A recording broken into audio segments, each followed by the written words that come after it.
ಭಾರತೀಯ ಬೌದ್ಧ ಸ್ವಲ್ಪ ಎಲ್ಲರೂ ಮೊಬೈಲ್ ಸೈಲೆಂಟ್ ಭಾರತೀಯ ಬೌದ್ಧ ಮಹಾಸಭಾ ಯುವ ಸಭೆಗೆ ನಿಮ್ಮೆಲ್ಲರೂ ಸ್ವಾಗತ ಮಾಡ್ತಾ, ಈ ನಮ್ಮ ಸಭೆಯಲ್ಲಿ ಇರೋಂಥ ಹಿರಿಯ ನಾಯಕರಾದ ಕ್ರಾಂತಿ ಸರ್ ಅವರೇ, ಸರ್ ಅವರೇ, ಕಟ್ಟಿಮನಿ ಸರ್ ಅವರೇ, ಮತ್ತು ಹಲವಾರು ನಮ್ಮ ಬಾಬಾ ಸಾಹೇಬ್ ಅಂಬೇಡ್ಕರ್ ಅವರ ಸಂಘಟನೆಯಲ್ಲಿ ಇರೋಂಥ ನಾಯಕರೇ, ಮತ್ತು ಎಲ್ಲ ಬಾಬಾ ಸಾಹೇಬ್ ಅಂಬೇಡ್ಕರ್ ಅನುಯಾಯಿಗಳೇ ಮತ್ತು ಭಗವಾನ್ ಬುದ್ಧರ ಅನುಯಾಯಿಗಳೇ, ನಿಮ್ಮೆಲ್ಲರಿಗೂ ಭೀಮವಂದನೆ. ಮೊದಲನೇದಾಗಿ ಒಂದು ಭಾಳ ವಿಶೇಷವಾದ ವಿಚಾರ ಏನಂದರೆ, ನಮ್ಮ BSI ಭಾರತೀಯ ಬೌದ್ಧ ಮಹಾಸಭಾ ಸ್ವಂತ ಬಾಬಾ ಸಾಹೇಬ್ ಅಂಬೇಡ್ಕರ್ ಅವರು ಕಟ್ಟಿರೋಂಥ ಒಂದು ಸಂಸ್ಥೆ. ಒಂದು ಸುಮಾರು 30 ವರ್ಷದಿಂದ ಇದೆ ಕರ್ನಾಟಕದಲ್ಲಿ. ಆದರೆ ಇದು ಯಾವತ್ತೂ ಈ ಮಟ್ಟದಲ್ಲಿ ಬೆಳೆದಿರಲಿಲ್ಲ. ಇವತ್ತು ನೋಡಿದ್ರೆ ಕರ್ನಾಟಕದಲ್ಲಿ ಎಲ್ಲ ಕಡೆ, ಎಲ್ಲ ಡಿಸ್ಟ್ರಿಕ್ಟಲ್ಲೂ ಒಂದು ಕಮಿಟಿ ಮಾಡಿಕೊಂಡು ಆ್ಯಕ್ಟಿವಿಟೀಸ್ನ ಶುರು ಮಾಡಿದ್ದಾರೆ. ಅದರಲ್ಲಿ ಇನ್ನೊಂದು ವಿಶೇಷತೆ, ನಮಗೆ ಭೀಮರಾವ್ ಸರ್ ಅವರು ಒಂದು ಸ್ಪೆಷಲಾಗಿ ಅನುಮತಿ ಕೊಟ್ಟು ಯೂತ್ ವಿಂಗ್ನ ಮಾಡಿ, ನೀವು ಆರ್ಗನೈಸ್ ಮಾಡಿ ಯೂತ್ ವಿಂಗ್ನ ಕರ್ನಾಟಕದಲ್ಲಿ. ಇವತ್ತು ನೋಡಿದ್ರೆ ಇಡೀ ಭಾರತ ದೇಶದಲ್ಲಿ ಈ ಯೂತ್ ಸಂಖ್ಯೆ ಏನಿದೆ ಅಂದರೆ ಟೋಟಲ್ ಪಾಪ್ಯುಲೇಷನ್ ತಗೊಂಡ್ರೆ ಒಂದು 50% ಜನ 25 ವರ್ಷಕ್ಕಿಂತ ಕಮ್ಮಿ ಇದ್ದಾರೆ.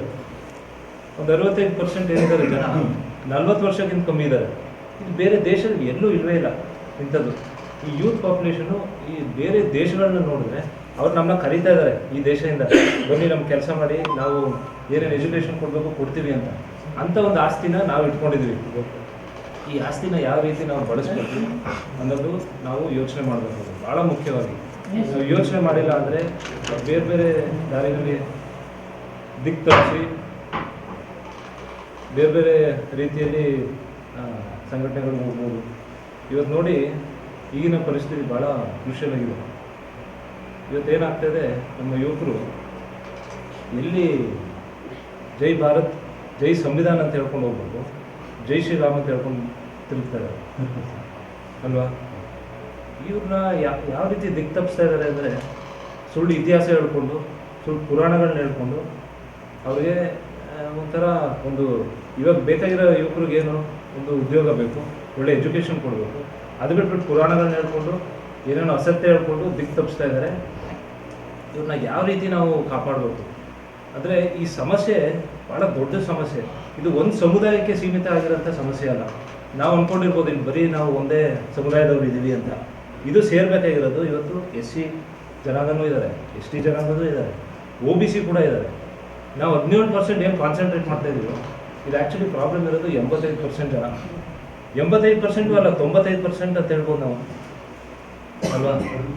95% ಜನ ಅಂದರೆ ಇಡೀ ದೇಶಕ್ಕೆ ಒಂದು ಇಂಪ್ಯಾಕ್ಟ್ ಆಗೋಂಥ ಒಂದು ಸಮಸ್ಯೆ ಇದು. ಅದರಿಂದ ನಾವು ಇದನ್ನ ಸಣ್ಣ ಸಮಸ್ಯೆ ಅಂತ ಅಂದ್ಕೊಳ್ಬಾರ್ದು. ಇಡೀ ರಾಷ್ಟ್ರಕ್ಕೆ ಎಫೆಕ್ಟ್ ಆಗೋಂಥ ಒಂದು ಸಮಸ್ಯೆ. ಒಂದು ಸಂವಿಧಾನ ಯಾವ ರೀತಿ ಉಳಿಸ್ಬೇಕು ಅದು ಒಂದು ಸಮಸ್ಯೆ. ನಮ್ಮ ಯುವಕರ ಸಂಖ್ಯೆನ ಯಾವ ರೀತಿ ನಾವು ಅವ್ರಿಗೆ ಒಳ್ಳೆ ಭವಿಷ್ಯ ಕೊಡಬೇಕು ಅದನ್ನು ನಾವು ಯೋಚನೆ ಮಾಡಬೇಕಾಗಿದೆ. ಇದು ಸಮಾಜದ ಸಮಸ್ಯೆ ಅಂತ ನಾವು ಹೇಳ್ಬೋದು. ಇದನ್ನೆಲ್ಲ ಒಂದು ಸಮಸ್ಯೆಗೆ ಪರಿಹಾರನೂ ಇದೆ. ಇದು ಬರೀ ಏನೋ ಸಮಸ್ಯೆ ಅಂತ ನಾವು ಕೂತ್ಕೊಳ್ಳೋದಲ್ಲ, ಪರಿಹಾರನೂ ಇದೆ. ಬಾಬಾ ಸಾಹೇಬರು ಒಂದು ಎಚ್ಚರಿಕೆ ಹೇಳ್ತಾರೆ ನೋಡಿ, ಈ ದೇಶ ಹಿಂದೂ ರಾಷ್ಟ್ರ ಆಗೋದು ಬಿಟ್ಟರೆ ಅದರಂತ ಒಂದು ದೊಡ್ಡ ದುರಂತ ಯಾವುದೇ ಬೇರೆ ದುರಂತ ಇಲ್ಲ ಅಂತ. ಆದರೆ ಇವತ್ತೇನಾಗ್ತಾಯಿದೆ, ಅದೇ ಆಗ್ತಾಯಿದೆ. ಇವತ್ತು ಯಾವುದಾದ್ರೂ ಕೇಸ್ಗಳಾದರೆ ಇಲ್ಲ ಮರ್ಡರ್ಗಳಾದರೆ ಅಲ್ಲಿ ಯಾರು ಇರ್ತಾರೆ? SC ಜನಾಂಗ ಇರ್ತಾರೆ, STಗಳು ಇರ್ತಾರೆ, OBC ಇರ್ತಾರೆ, ಬೇರೆ ಮೇಲ್ವರ್ಗದವ್ರು ಯಾರು ಇರ್ತಾರೆ. ಮತ್ತು ಯಾರು ದಿಕ್ಕು ತಪ್ಪಿಸ್ತಾ ಇದ್ದಾರೆ? 85% ಜನ, ಏನು 95%, 85 ಅಂತ ಹೇಳೋದು ಬೇಡ, 95 ಅಂತಲೇ ಹೇಳೋಣ. 95% ಜನ ದಿಕ್ಕು ತಪ್ಪಿಸ್ತಾ ಇದ್ದಾರೆ. ಇವ್ರಿಗೆ ಯಾವ ರೀತಿ ನಾವು ಒಳ್ಳೆ ದಾರಿನಲ್ಲಿ ಕರ್ಕೊಂಡು ಹೋಗ್ಬೇಕು ಅಂದರೆ, ಇವಾಗ ಏನು ಸಂವಿಧಾನ ಜಾಥಾ ಅಂತ ಶುರು ಮಾಡಿದ್ದಾರೆ, ಭಾಳ ಒಳ್ಳೆಯದು. ಒಂದು ಅವೇರ್ನೆಸ್ ಕೊಡ್ತಾ ಇದೆ ಸಂವಿಧಾನದ ಬಗ್ಗೆ. ಆದರೆ ಸಂವಿಧಾನನ ಬರೀ ನಾವು ಬೈಹಾಟ್ ಮಾಡಿಕೊಂಡು ಮನಸ್ಸಲ್ಲಿ ಇಟ್ಕೊಂಡ್ರೆ ಅದರಿಂದ ಏನೂ ಪ್ರಯೋಜನ ಇಲ್ಲ. ಒಳ್ಳೆಯದು, ನೀವು ಅವೇರ್ನೆಸ್ ಇಟ್ಕೊಂಡಿರಿ. ಮುಂದೆ ಏನು ಮಾಡಬೇಕು ಅಂತ ಏನಾದರೂ ಒಂದು ಐಡಿಯಾ ಇದೆ? ಬಾಬಾ ಸಾಹೇಬರು ಇದಕ್ಕೂ ಹೇಳ್ತಾರೆ, ಈ 95% ಜನ ಒಂದಾಗಬೇಕು ಅಂದರೆ, ಸಮಾಧಾನ ಅಂದರೆ ನಾವು ಧಾರ್ಮಿಕವಾಗಿ ಮಾತ್ರ ಒಂದಾಗ್ಬೋದು. ಜಾತಿ ವ್ಯವಸ್ಥೆ ಯಾವತ್ತೂ ಒಂದೇ ಆಗಿಲ್ಲ. ಎಸ್ ಸಿನಲ್ಲಿ ಎಷ್ಟು ಕಾಸ್ಟ್ ಇದ್ದಾರೆ ಇವತ್ತು? 101 ಕಾಸ್ಟ್ ಇದ್ದಾರೆ. ಎಸ್ ಟಿನಲ್ಲಿ ಎಷ್ಟು ಟ್ರೈಬ್ಸ್ ಇದ್ದಾರೆ? ಒ ಬಿ ಸಿನಲ್ಲಿ ಎಷ್ಟಿದ್ದಾರೆ? ಅವರೆಲ್ಲ ಜಾತಿ ಹೆಸರು ಹೇಳಿದ್ರೆ ಒಂದಾಗ್ತಾರ? ಇಲ್ಲಿ ಬರೀ ನಾವು ಅಂಬೇಡ್ಕರ್ ಹೆಸರಲ್ಲಿ ಬರ್ತಾ ಇದ್ದೀವಿ, ಬೇರೆಯವ್ರು ಬರ್ತಾರ? ಬೌದ್ಧ ಧರ್ಮ ಎಲ್ಲರಿಗೂ ಸೇರಿರೋದು. ಅದಕ್ಕೆ ಬೌದ್ಧ ಧರ್ಮ ಕೆಳಗಡೆ ನಾವು ಎಲ್ಲರನ್ನೂ ಸಂಘಟನೆ ಮಾಡುವುದು ಅಂತ ಒಂದು ಭರವಸೆ ಇಟ್ಕೊಂಡು ನಾವು ಈ ಸಂಸ್ಥೆನ ಬೆಳೆಸಬೇಕಾಗಿದೆ. ನಾವು ಕೇವಲ ಒಂದು ಸಮುದಾಯಕ್ಕೆ ಸೀಮಿತ ಮಾಡಬಾರ್ದು. ಬೌದ್ಧ ಧರ್ಮ ಎಲ್ಲರನ್ನೂ ಸೇರಿಸ್ಕೊಂಡು ಕೆಲಸ ಮಾಡೋಂಥದ್ದು ನಾವು ಇವಾಗ ಪ್ರಾರಂಭ ಮಾಡಿದ್ವಿ. ಇದು ನೆಕ್ಸ್ಟು ನಾವು ಯಾವ ರೀತಿ ಯೋಚನೆ ಮಾಡಬೇಕಂದ್ರೆ, ಇಲ್ಲಿವರೆಗೂ 17% ಜನ ಮಾತ್ರ ಒಂದಾಗಬೇಕು ಅಂತ ಮಾತಾಡ್ತಾ ಇದ್ವಿ. ಇನ್ಮೇಲೆ 95% ಜನ ಸಂಘಟನೆ ಮಾಡೋಂಥ ಕೆಲಸ ನಾವು ಶುರು ಮಾಡ್ತಾ ಇದ್ವಿ. ಇಲ್ಲಿಂದನೇ ರಾಷ್ಟ್ರ ಕಟ್ಟೋಂಥ ಕೆಲಸ ಮಾಡ್ತಾ ಇದ್ದೀವಿ ಅಂತ ನಮ್ಮ ಆಲೋಚನೆ ಚೇಂಜ್ ಆದರೆ ನಾವು ದೊಡ್ಡ ಮಟ್ಟದಲ್ಲಿ ರಾಜ್ಯದಲ್ಲೇ ಚೇಂಜ್ ಮಾಡ್ಬೋದು.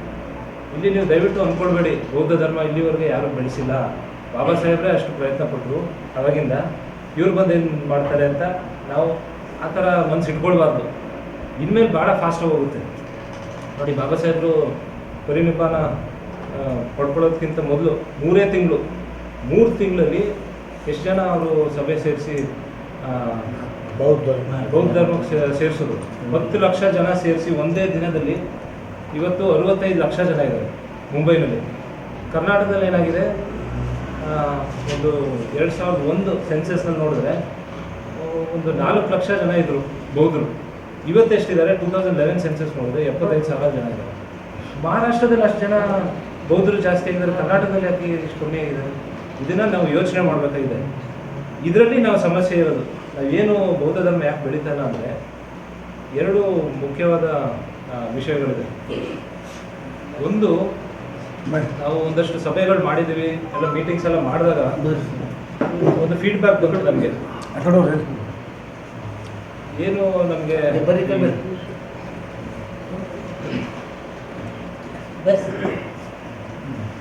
ಈ ಒಂದು ಇಂಟೆಲೆಕ್ಚುಯಲ್ ಕ್ಲಾಸ್ ಏನಿದೆ ಇಲ್ಲಿವರೆಗೆ, ವಿಚಾರವಂತರು ಅಂತ ಹೇಳಿ ಏನು ಹೇಳ್ತೀನಿ, ಅವ್ರು ಇಲ್ಲಿವರೆಗೆ ಏನು ಹೇಳ್ಕೊಂಡು ಬಂದಿದ್ದಾರೆ ಅಂದರೆ, ಬೌದ್ಧ ಧರ್ಮ ಬೆಳೆಯೋಕ್ಕೆ ನೀವು ಭಾಳ ಶುದ್ಧವಾಗಿರಬೇಕು, ಪಂಚಶೀಲ ಪಾಲನೆ ಮಾಡಿಕೊಂಡು ಅಷ್ಟಾಂಗ ಮಾರ್ಗದಲ್ಲಿ ನಡೆದು ನೀವು ಭಗವಾನ್ ಬುದ್ಧರು ಏನೇನು ಹೇಳ್ಕೊಟ್ಟಿದೆ ಎಲ್ಲದೂ ತಿಳ್ಕೊಂಡು ಬರಬೇಕು ಅಂತ ಹೇಳ್ತಾರೆ. ಅದನ್ನ ತಿಳ್ಕೊಂಡು ಬರೋಕ್ಕೆ ಬೌದ್ಧ ಧರ್ಮಕ್ಕೆ ಸಾಧ್ಯನೇ ಇಲ್ಲ. ಮುಸ್ಲಿಂ ಧರ್ಮದಲ್ಲಿ ಎಲ್ಲರೂ ಕುರಾನ ಓದ್ಕೊಂಡು ಬಂದಿದ್ದಾರ, ಕ್ರಿಶ್ಚಿಯನ್ ಧರ್ಮದಲ್ಲಿ ಎಲ್ಲರೂ ಬೈಬಲ್ನ ಓದ್ಕೊಂಡೆ ಬಯಾಟ್ ಮಾಡ್ಕೊಂಡು ಬಂದಿದ್ದಾರ, ಎಲ್ಲರೂ ವಿಚಾರವಂತರ. ಇಲ್ಲ ಹಿಂದೂ ಧರ್ಮದಲ್ಲಿ ಎಲ್ಲರೂ ಭಗವದ್ಗೀತಾನೋ ಇಲ್ಲ ರಾಮಾಯಣ ಮಹಾಭಾರತ ಓದ್ಕೊಂಡು ಬಂದಿದ್ದಾರೆ. ಸುಮ್ಮನೆ ಒಂದು ದೇವ್ರು ನೋಡೋಕೆ ನಮಸ್ಕಾರ ಮಾಡಲ್ಲ, ಅವರು ಹಿಂದೂ ಅಂತ ಗುರುತಿಸ್ಕೊಳ್ತಾ ಇರ್ತಾರೆ.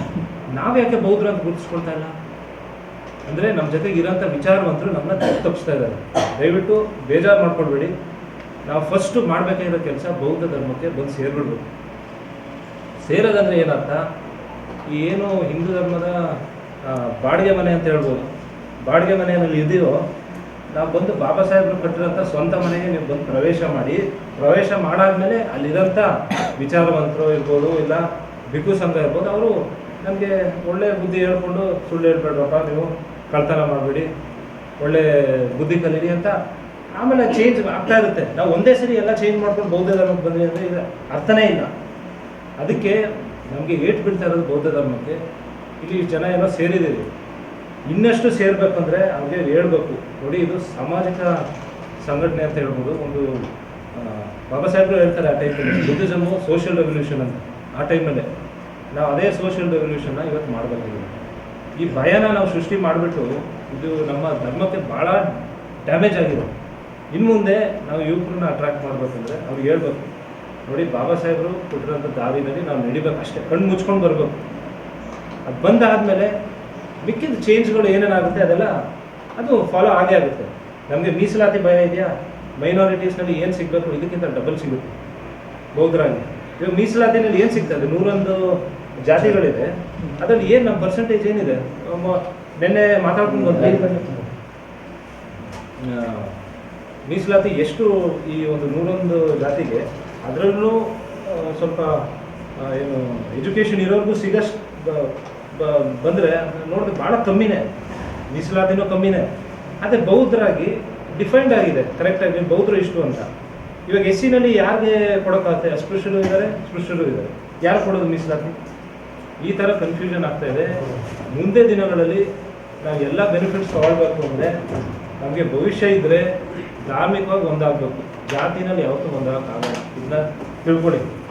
ಇಲ್ಲಿವರೆಗೆ ನಾವು ನೋಡಿದ್ದೀವಿ ಜಾತಿ ಸಂಘಟನೆಗಳು ಬಾಬಾ ಸಾಹೇಬ್ ಅಂಬೇಡ್ಕರ್ ಅವರ ಹೆಸರಲ್ಲಿ ಭಾಳ ಹೆಲ್ಪ್ ಆಗಿದೆ. ಹೌದು, ಇನ್ನು ಮುಂದೆ ಯಾಕಂದರೆ ಇನ್ನು ಧಾರ್ಮಿಕವಾಗಿ ಎಲ್ಲರೂ ಒಂದಾಗ್ತಾ ಇರೋದು. ಹಿಂದೂ ರಾಷ್ಟ್ರ ನಾವು ಮಾಡ್ತೀವಿ ಅಂತ ಓಪನ್ ಆಗಿ ಹೇಳ್ಬೇಕಾದ್ರೆ ನಾವು ಬೌದ್ಧರಾಗ್ತೀವಿ ಅಂತ ಹೇಳೋಕೆ ಏನು ಕಷ್ಟ? ಇದಕ್ಕೇನು ಮಾಡಬೇಕು? ನಿಮ್ಮ ಸಲಹೆ ಬೇಕು. ಯುವಕರನ್ನ ನಾವು ಹೆಚ್ಚು ಅವ್ರಿಗೇನು ಭಯ ಇದೆ, ಅವ್ರು ನಿಜವಾಗ್ಲೂ ಅವ್ರ ಮನಸ್ಸಲ್ಲಿದೆ ಬುದ್ಧಿಸಮ್ ಅಂದರೆ ಅಲ್ಲಿ ಹೋದರೆ ನಾವು ಭಾಳ ಕ್ಲೀನಾಗಿರಬೇಕು, ನಾವು ಏನು ತಪ್ಪುಗಳು ಮಾಡಬಾರ್ದು, ಈ ಥರ ಒಂದು ಭಾವನೆ ಬಂದ್ಬಿಟ್ಟಿದೆ. ಆ ಭಾವನೆನ ತೆಗೆದು ಫಸ್ಟು ನಾವು ಗುರುತಿಸ್ಕೊಡೋಣ ಬೌದ್ಧರಾಗಿ. ಆಮೇಲೆ ನಾವು ಏನೇನು ಹಕ್ಕು ಪಡ್ಕೊಳ್ಬೇಕು, ನಾವು ಧಾರ್ಮಿಕವಾಗೂ ಒಂದಾಗ್ತೀವಿ, ಧಾರ್ಮಿಕವಾಗೂ ದೇಶ ಪಡ್ತೀವಿ, ಸಾಮಾಜಿಕವಾಗೂ ದೇಶ ಪಡ್ತೀವಿ. ಇದು ಒಂದು ರಾಜಕೀಯ ಶಕ್ತಿನೂ ಆಗುತ್ತೆ. ಇದು ತಿಳ್ಕೊಳ್ಳಿ. ನಾವೆಲ್ಲ ಒಂದು ಕಡೆ ಬಂದರೆ ರಾಜಕೀಯ ಶಕ್ತಿ ಹಾಗೇ ಆಗುತ್ತೆ. ಏನು ಲಿಂಗಾಯತರು 800 ವರ್ಷದ ಹಿಂದೆ ಮಾಡಿದ್ರು, ಇವತ್ತು ದೊಡ್ಡ ಶಕ್ತಿ ಆಗಿಲ್ಲ ಅವರು. ಅದೇ ರೀತಿ ನಾವು ಮಾಡೋಕ್ಕೆ ಬೌದ್ಧರಾಗಿ ಯಾವ ರೀತಿ ಸಂಘಟನೆ ಮಾಡಬೇಕು ಅದನ್ನು ಚರ್ಚೆ ಹೆಚ್ಚು ಮಾಡಬೇಕು. ನಿಮ್ಮ ಸಲಹೆ ನಾವು ಏನು ಹೇಳ್ಬೇಕಾದ್ರೆ ನಮ್ಮ ಉದ್ದೇಶಗಳು ನಿಮಗೆ ಅರ್ಥ ಆಗಿದೆ ಅಂತ ನಾನು ಅಂದ್ಕೊಂಡಿದ್ದೀನಿ. ಬೌದ್ಧರು ಸುಮ್ಮನೆ ನಾವು ವಿಹಾರಗಳು ಕಟ್ಕೊಂಡು ಒಳಗೆ ಸೇರೋದಲ್ಲ. ಇದು ಏನು ಮುಂಬೈನಲ್ಲಿ ಮಹಾರಾಷ್ಟ್ರದಲ್ಲಿ 65 ಲಕ್ಷ ಜನ ಬೌದ್ಧರಾಗಿದ್ದಾರೆ. ಅವರು ಧಾರ್ಮಿಕವಾಗಿ ಒಂದು ರಾಜಕೀಯ ಶಕ್ತಿನ ಪಟ್ಟಷ್ಟು ಅವರೊಂದು ಕೆಪಾಸಿಟಿ ಇದೆ. ಅದೇ ರೀತಿ ನಾವು ಮಾಡಬೇಕಿದೆ. ಇದೆಷ್ಟು ಸಂಖ್ಯೆ ಇದೆ? ಫಸ್ಟು 17% ನಮ್ಮ ಜನ ಒಂದಾಗಬೇಕು ಧಾರ್ಮಿಕವಾಗಿ, ಅವ್ರಿಗೆ ಅರ್ಥ ಮಾಡಿಸ್ಬೇಕು. ಇದ್ರ ಜೊತೆಗೆ ST ಜನಗಳನ್ನು ಸೇರಿಸ್ಬೇಕು, OBCಗಳನ್ನು ಸೇರಿಸ್ಬೇಕು. ಇವತ್ತು ನಮ್ಮ ಟೀಮಲ್ಲಿ OBC ಜನ ಇದ್ದಾರೆ, ರೆಡಿ ಇದ್ದಾರೆ. ಅವರು ನಮ್ಮ ಕೊಡಿ ಸರ್ಟಿಫಿಕೇಟು, ನಮಗೆ ಜಾತಿ ಇದರಲ್ಲಿ ಮೆನ್ಷನ್ ಮಾಡೋದು ಬೇಡ, ಬರೀ ಬುದ್ಧಿಸ್ಟ್ ಅಂತ ಮಾಡಿ ಅಂತ ಅವ್ರು ಕೇಳ್ಕೊಂಡಿದ್ದಾರೆ. ಅದು DC ಆಫೀಸ್ಗೆ ಹೋದರೆ ಅವ್ರು ಹೇಳ್ತಾರೆ ಇಲ್ಲ ಗೌರ್ಮೆಂಟಿಂದ ಒಂದು ಆದೇಶ ಬರಬೇಕು. ಇವಾಗ ನಾವು ಇಷ್ಟು ಜನ ಸೇರಿಕೊಂಡು ಎಲ್ಲ ಸರ್ಟಿಫಿಕೇಟ್ ಆಗಿ ನಮಗೆ ಬುದ್ಧಿಸ್ಟ್ ಬೇಕು, ಯಾವ ಜಾತಿನೂ ಬೇಡ ಅಂತ ನಾವು ಹೋದರೆ ಒಂದು ಟೀಮಾಗೆ ಯಾವ ಗೌರ್ಮೆಂಟು ಎದುರುತ್ತೆ, ಚೇಂಜ್ ಮಾಡ್ಬೋದು. ಅದಕ್ಕೆ ಏನು ಮಾಡ್ಬೋದು? ನಿಮ್ಮೆಲ್ಲ ಸಲಹೆ ಬೇಕು. ನಮ್ಮ ಉದ್ದೇಶಗಳನ್ನ ನಾವು ಹೇಳಿದ್ದೀವಿ. ಇನ್ನು ಮುಂದೆ ಯಾವ ರೀತಿ ತೊಗೊಂಡೋಗ್ಬೋದು, ಇದನ್ನ ಸಕ್ಸಸ್ ಮಾಡೋಕ್ಕೆ ಅಂತ ಕೇಳೋಕ್ಕೆ ದಯವಿಟ್ಟು ನಿಮ್ಮ ಎಲ್ಲರೂ ನಿಮ್ಮ ಅಭಿಪ್ರಾಯಗಳನ್ನ ಹೇಳಿ. ಜೈ ಭೀಮ್. ನಮ್ಮ ಅಭಿಪ್ರಾಯ.